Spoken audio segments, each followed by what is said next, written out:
Okay. Welcome to Healthcare 2019.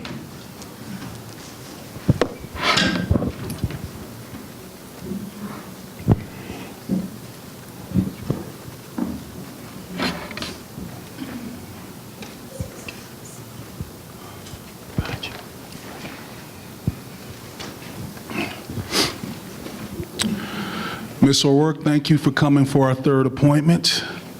I do have some unfortunate news. I know that my nurse just recently talked to you and shared that we would have to transition your care out and that we would also have to make some changes to your medication. That is ridiculous. I cannot believe that. Oh my gosh, what are you doing? What are you thinking? Ah! Okay, thank you. Boy, this is not on the streets. This is in the hospitals now. Nurses and doctors come to work every day to take care of people, but they're under assault. We are the frontline soldiers of violence. They come in brought in by the emergency petition by police officers. They come in from the streets. We take care of them. However, we know that part of our job could evolve into this. And what are the reasons that people today are escalating to violence among healthcare workers? We have people raising their voice. We have them refusing to be discharged. You have them threatening lawsuits. You have them appearing to be very angry because of the social issues that are in their lives. You have them under the influence of alcohol and drugs. The #1 drug of choice in this area in the DMV is PCP. It increases aggression, violence, and agitation. And each day, we as nurses and doctors have to find a way to de-escalate.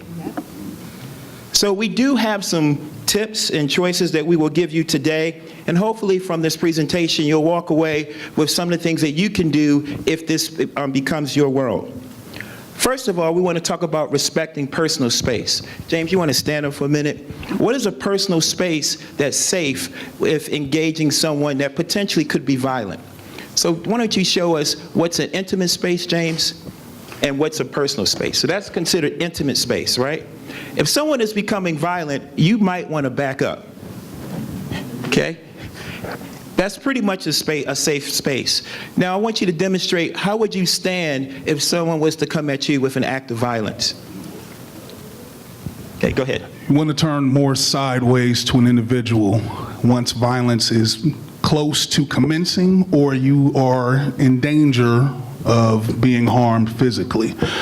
Standing sideways as well, because we do want to face people whenever we're trying to build rapport and relation and keep people calm. But when people are agitated, standing sideways can also give you a way out, can also be a little less threatening as well. If you are male and larger like myself, facing someone and standing as tall and as big as possible can be perceived as aggressive, and that may not be your best outcome. So sometimes we do want to turn sideways when somebody is directly agitated.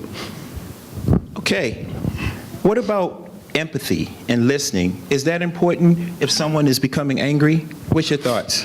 Absolutely, that's paramount to everything, remaining calm. At the end, we can share about some of the skills you can do personally and where you can go for training so that you learn how to invoke those skills without always having to think about it or refer to something you have to read. Okay.